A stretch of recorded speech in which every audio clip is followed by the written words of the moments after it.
नमस्कार दोस्तों, मेरा नाम अनीश है और इस वीडियो में आपका स्वागत है। दोस्तों, इस वीडियो में हम समझेंगे चार्ट्स के बारे में कि चार्ट हम क्यों यूज़ करते हैं और उसका क्या यूज़ है।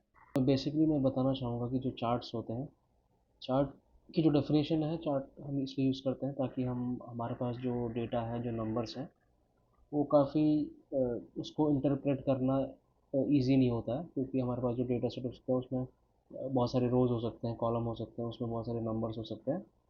तो अगर आपको इंस्टेंटली अगर कोई पूछे कि ये नंबर्स क्या डिपिक्ट करते हैं, तो वो बहुत बहुत डिफ़िकल्ट होता है किसी भी पर्सन को एक्सप्लेन करना या किसी को बताना।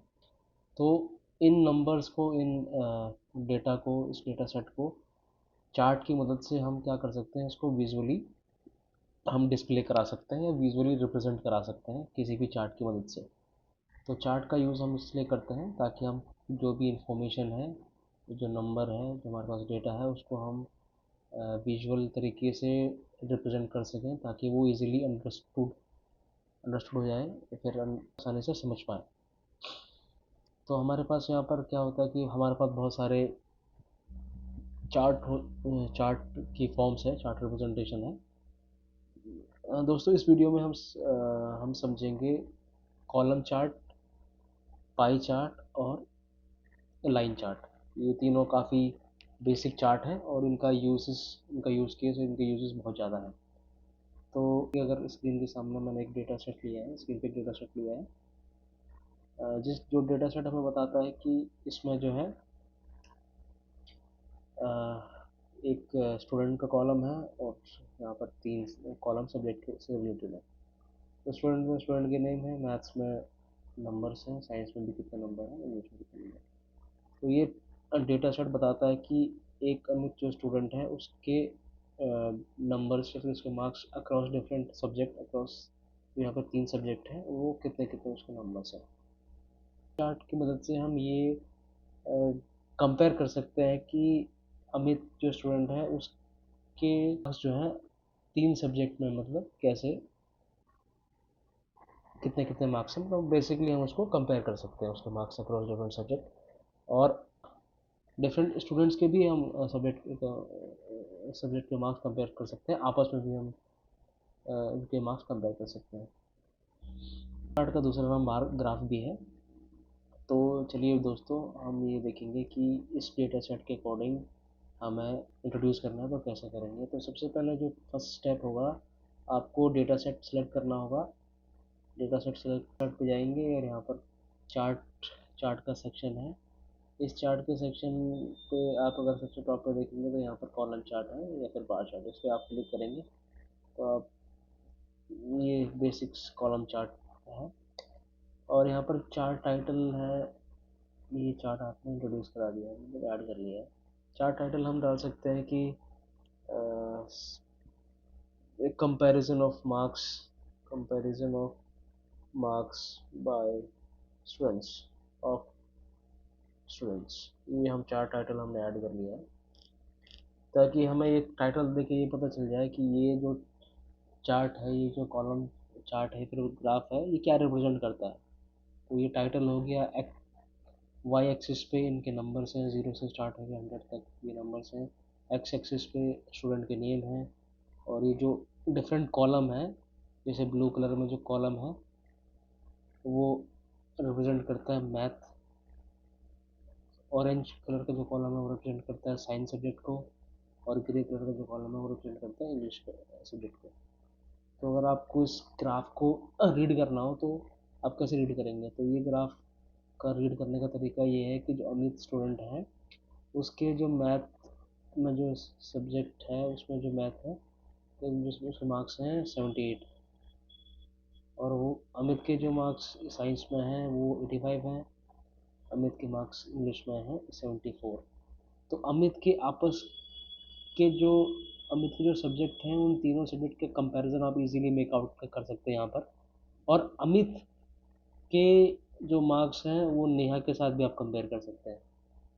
तो इसीलिए ये कॉलम चार्ट या बार ग्राफ इतना इम्पोर्टेंट है कि आपको आपको नंबर, अगर आप इस डेटा सेट को देखें तो इस डेटा सेट में आप इजीली मेक आउट नहीं कर सकते कि कैसे आप कंपेयर कर रहे हैं मार्क्स लेकिन अगर आप इसी ग्राफ को देखेंगे, बार ग्राफ को देखेंगे, तो आप इजीली आप बता सकते हैं कि अमित की जो मार्क्स हैं वो अक्रॉस डिफरेंट सब्जेक्ट कितने हैं।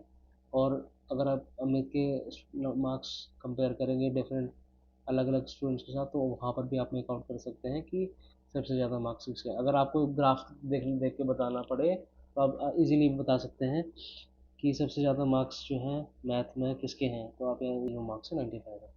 तो जो जो साइज़ है कॉलम का वो अगर साइज़ ज़्यादा है, वर्ड कॉलम की हाइट ज़्यादा है, तो इसका मतलब उसकी वैल्यू भी ज़्यादा है। कॉलम की हाइट कम है, इसका मतलब उसकी वैल्यू कम है। तो इस तरीके से ये कॉलम चार्ट आप यूज़ कर सकते हैं। तो अगला जो रिप्रेजेंटेशन चार्ट है वो आपका पाई चार्ट है। पाई चार्ट के लिए मैंने एक छोटा सा डेटा सेट लिया है आपको एक्सप्लेन करने के लिए। तो सबसे पहले तो आपको ये समझना होगा कि पाई चार्ट हम यूज़ क्यों करते हैं। पाई चार्ट हम यहाँ पाई चार्ट हम यूज़ इसलिए करते हैं जहाँ पर हमें कोई प्रोपोर्शन या फिर कोई परसेंटेज डिस्ट्रीब्यूशन डेटा का दिखाना हो। जैसे पर मैं अगर रिजल्ट ये जो डेटा सेट को मैं सेलेक्ट करूँगा और मैं जाके इंसर्ट पे जाऊँगा। इंसर्ट पे जाने के बाद मैं पाई चार्ट पे क्लिक करूँगा, तो यहाँ पर जो है पाई चार्ट मैंने इंसर्ट कर लिया है। तो इस पाई चार्ट से आपको क्या पता चला, इस पाई चार्ट से आपको ये पता चल गया कि कितना प्रोपोर्शन, डिफरेंट प्रोपोर्शन है डिफरेंट कलर में, ये बताता है ग्रेड को। अगर ये कलर जो ग्रेड को बताते हैं और उनका साइज़, प्रोपोर्शन का साइज़ या फिर जो पाई का जो स्लाइस है, स्लाइस का जो साइज़ है वो बताता है वैल्यू को। तो इसका मतलब ये है कि अगर आप वाई एक्स एक्सिस में देखेंगे तो ब्लू कलर का जो ग्रेड है उसमें कितने स्टूडेंट हैं, उसमें जो 3 स्टूडेंट हैं, मतलब उसमें 3 स्टूडेंट ऐसे हैं जिनका ग्रेड ए है। और बी जो ऑरेंज कलर का है उसमें ये है कि 4 स्टूडेंट का जो ग्रेड बी है।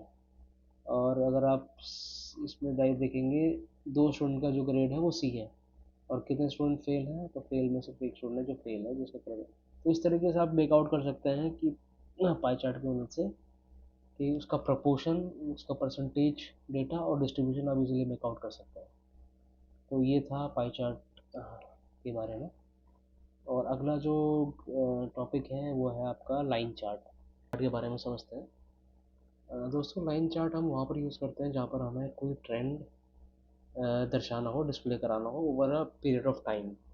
मतलब किसी एक कोई हमें ट्रेंड अगर डिपिक्ट करना है, फिर पता करना है कि एक साल में, जैसे एक साल में हमारे जो सेल्स है, जो डेटा सेट है सेल के रिगार्डिंग है, तो हमें अगर जहाँ पर ये दिखाना हो कि हमारे एक साल में जो कितनी सेल हुई है, उसका अगर ट्रेंड हमें पता करना है कि पॉजिटिव है, नेगेटिव है या कंसिस्टेंट है, तो हम लाइन चार्ट वहाँ पर यूज़ करते हैं। तो आइए हम एक इसको समझेंगे कैसे हम इंसर्ट करेंगे। तो सबसे पहले हमें क्या करना है, इस डेटा को सेट को सिलेक्ट करना है। उसके बाद हमने जो है इंसर्ट इंसर्ट पे क्लिक करना है और इंसर्ट पे जाके आपको चार्ट सेक्शन में लाइन चार्ट पे आपको जो है आना है। तो लाइन चार्ट पे आएंगे तो लाइन चार्ट के डिफरेंट वेरिएशन है, तो आप जो भी आपको स्टाइल डिज़ाइन आपको सूट कर रहा है, सूटेबल लगता है, आप वो इंसर्ट कर लीजिए। मेरे को ये मुझे सही लगता है तो मैंने इंसर्ट कर लिया। तो देखिए ये जो करस्पॉन्डिंग जो लाइन चार्ट है वो ये है। तो यहाँ पर आप इजीली मेक आउट कर सकते हैं, जो एक्स एक्सिस है वहाँ पर मंथ है, और ये जो लाइन चार्ट है वहाँ पर आप इजीली मेक आउट कर सकते हैं कि जो जैन में जो सेल है 50 है, फेब में जो सेल है 55 है, और मार्च में 48 है, एंड सो ऑन दिसंबर में जो सेल है 95 है। तो आप इसलिए मेक आउट कर सकते हैं कि जो जैन में जो सेल था वो 50 था और जो दिसंबर में जो सेल है वो 95 है। इसका मतलब जो हमारा ट्रेंड है वो पॉजिटिव है, वो कंसिस्टेंटली इम्प्रूव कर रहा है अक्रॉस मंथ।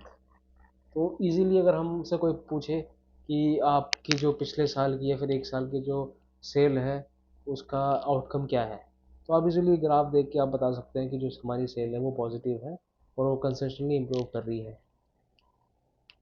तो इसलिए हम जो है लाइन चार्ट का यूज़ करते हैं। तो आई होप ये आपको पसंद आया होगा, समझ में आया होगा कि हम लाइन चार्ट, कॉलम चार्ट और पाई चार्ट की यूज़ करते हैं। अगर वीडियो पसंद आया तो do subscribe the channel, video को लाइक कीजिए, कमेंट कीजिए। Thank you.